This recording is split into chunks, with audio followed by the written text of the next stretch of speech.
The first Resistance was one of the premier launch titles for the PS3. It acted as a huge departure for Insomniac Studios, an already acclaimed developer known for cute and cartoony mascots. Fall of Man was a fight for humanity's survival set in a bleak world overrun by the merciless Chimera. And it was outstanding. Resistance 2 picks up right where the first ends, and you can immediately tell the difference. This game is larger in scope in every way. Whereas the first game mainly took place in not-so-jolly old England, the sequel is a larger conflict raging across the USA. Even when you start in Iceland, you then skip to cities around the United States like nobody's business. This really drives home the fact that this is a bigger, more cataclysmic war, since the US is the last remaining free area in the world, and the scope that was hinted at before is fully realized in this game. Each level has a moment in which your jaw will literally drop, be it crazy bosses that take up the entire screen, or vistas of rampant destruction. The ambition is amazing. This also extends to the gameplay itself. It's not uncommon for you to fight hordes and hordes of enemies at one time, or to take part in large-scale fights with lots of allies. Somehow, Insomniac managed to fit all of this on screen with a solid frame rate, which is just incredible. All is not perfect though, because there are some weird technical hitches. Some textures are noticeably low res, there's some screen tearing and pop-in, and there are standard clipping problems. But given the scale of the game, this is understandable. The game is the continuation of Nathan Hale's story arc, and hence it's very Hale-centric. Hale finds himself with other soldiers who have been augmented with Chimera strains and joins the secret agency of Sentinels to continue the war. The story is pretty good overall, but I do have some issues with it. For one, there's no narrator like Rachel from the first game. She really tied that story together, and the sequel doesn't have the same cohesiveness.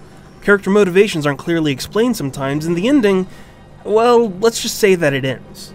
Lots of questions are brought up and left unanswered, so until a hypothetical Resistance 3 comes around, some people may be left scratching their heads. Can you hear them? It is beautiful. With that said, the game is as fun as ever. New weapons like the Magnum with exploding bullets are pretty sweet, and old favorites like the Bullseye are comforting to hold again. This is good because the enemy AI is pretty ruthless. You'll get a good challenge from the game, especially with the multiple difficulties. Although even more amazing is that your NPC buddies are equally as smart. They don't just wait around to be killed like most NPCs of the world did. They return fire and even take out some enemies for you. So the single player is good and probably about what you'd expect. However, the multiplayer is probably some of the best I've ever played, and I'm pretty picky about my multiplayer games. First off, there's a co-op mode that you can play with up to 8 buddies. This is not just a rehash of the single player. These are side missions that run parallel with the main story and have their own set of objectives. The idea is to show you the war from a different angle, that it's not just Nathan fighting this war by himself. The system is very slick. There are 3 classes, Soldier, Spec Ops, and Medic, that can gain levels and unlock class-specific perks called Berserk Powers. These perks are things like reducing damage for a minute, or projecting an energy ring that regenerates health for your squad mates. However, the real fun of this mode is just how dynamic it is. You could be given an objective, and based on how well you succeed, the game might throw more enemies at you for a similar objective. It will also scale based on the levels in your party and the number of players in the game, so the game is always evolving. You'll definitely have to play as a team to get through this mode. There's also a competitive mode that's phenomenal. There's the usual deathmatch and capture the flag modes, but skirmish mode is the one to look for. First of all, there can be up to 60 guys on one map at any time, and there was no noticeable lag in our playtimes. We don't know what black magic Insomniac used, but it's pretty ridiculous that it works as well as it does. Skirmish mode is objective based like co-op, and these goals are also dynamic.